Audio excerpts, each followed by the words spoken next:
It's me, the local hippie, and I'm whispering because I am in the foyer of my job. It's been a long time since I filmed in this setting, but I am finally going. Okay, I'm finally going to be reading. I don't know where to put this. I'm finally going to be reading Queen of Shadows by Miss Sarah J. Maas.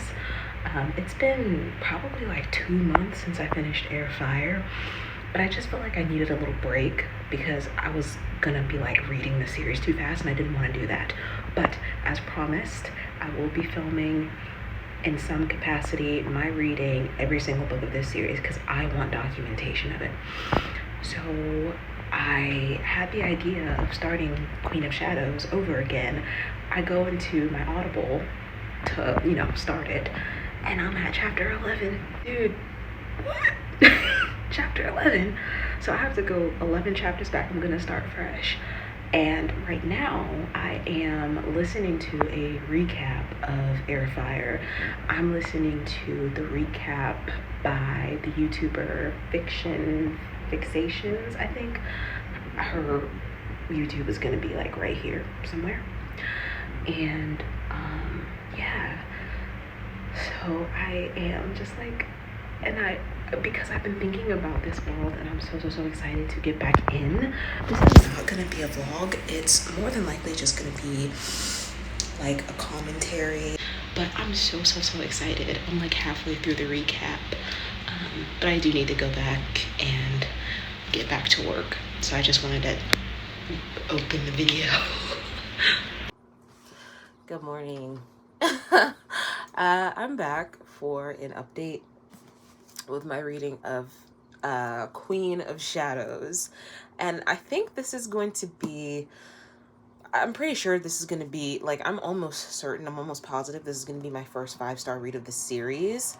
And then overall, I don't want to speak too soon, but I feel like this is going to be a 5-star series. This is going to be like what Harry Potter is to me. I remember when I first read the Harry Potter series, I was like, I don't really get it. It took me months to read Harry Potter and the Sorcerer's Stone, because really what the Sorcerer's Stone was kind of a slice of life a little bit, kind of like what Throne of Glass was, the first installment Throne of Glass was. It just gets better and better and better as you continue to read. At least for me, I've read some reviews just because I was looking for other people who were just like fangirling like I am over this book. And some people say that they don't like the last half of the series as much as they like the first. No, I feel the complete opposite. I just felt like the first half of the series was like a little bit, it didn't really have that meaning to it until I read Assassin's Blade. And I still don't believe that you should read Assassin's Blade before you read the series. That should not be the first book that you read. I really truly believe you should read it as number 3, reading it right after Crown of Midnight. Or you could read it right after Queen of Shadows. No, sorry, I'm so sorry. You shouldn't read it after Queen of Shadows. Or you could read it after Air Fire. But for me, I wouldn't have wanted to move on to Air Fire if I hadn't have read The Assassin's Blade. I really wouldn't have wanted to do that because, like, the only thing that made me like Crown of Midnight was the ending. And if you're here, I'm pretty sure you've read Crown of Midnight, so you understand what I'm saying, because it was revealed that Celaena was Fae, half Fae. You see what I'm saying? Like, because at the beginning of the series, she's just like this badass character, this badass female heroine, and we're just like, why? Like, she can beat men up? Like, why? How? What? Like, I didn't understand. It just felt like she was OP for absolutely no reason. Like, she was just OP just because SJM wrote her that way. Like, just because this girl can, like, beat a whole battalion of soldiers just because she can. Why? I had to get to the end of Crown of Midnight, and then I understood.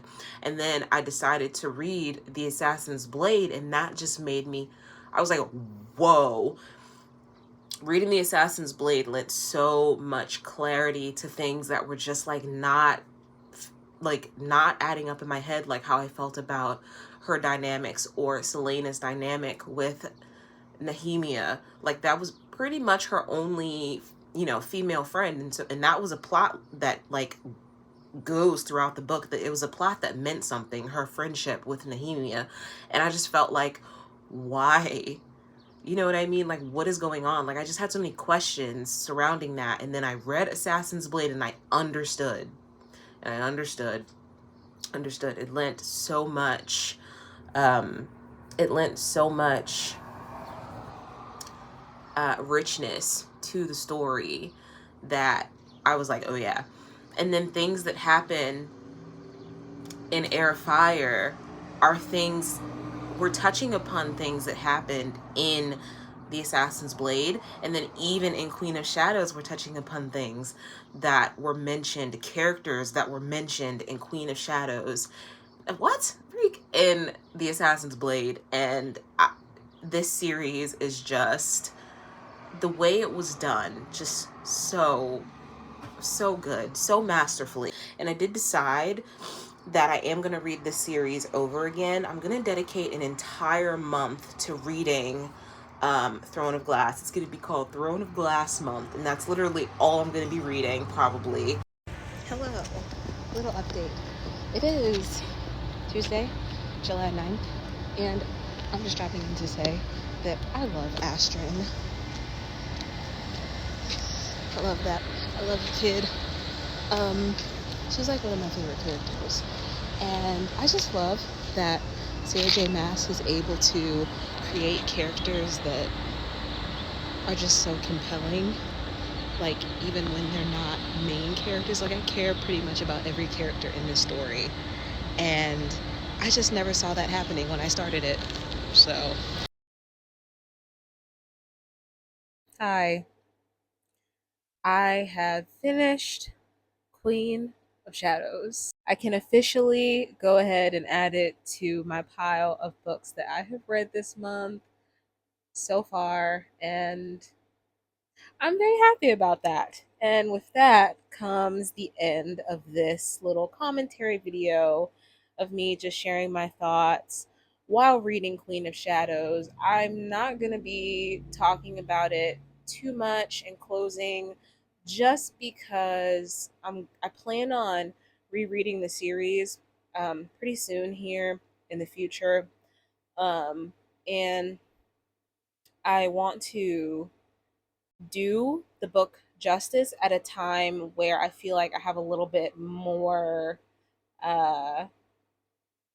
more revealed unto me, uh, because I have that kind of uh, that first experience reading the series. Because I'll tell you, I did not appreciate this series for what it is starting out, and getting here and loving this series, coming to love this series the way I have. It's been a pretty wild journey. And so I do want to go ahead and give the series a second chance. From the beginning, I feel like I'll have a whole new appreciation for Celaena, and for her becoming Aelin after finishing the series this first time. So in the near future, there will come a video for each of the books, but they're going to be a little bit longer. They're going to be more like analyses of each book. A little different than what I usually do on my channel, but I love these books so much. I want to do something like that. So yeah, I guess I should close by saying I rated this. I'm teeter tottering between a high 4 and a 5. But I'm leaning closer to 5. So uh, when I do my wrap up, I should know for sure what my rating is. It should be solidified in my mind by then. But until then, I hope you read a good wait. I hope you have a good day. I hope you have a good evening. And most importantly, I hope you read a good book. And I'll see you when I see you. Bye.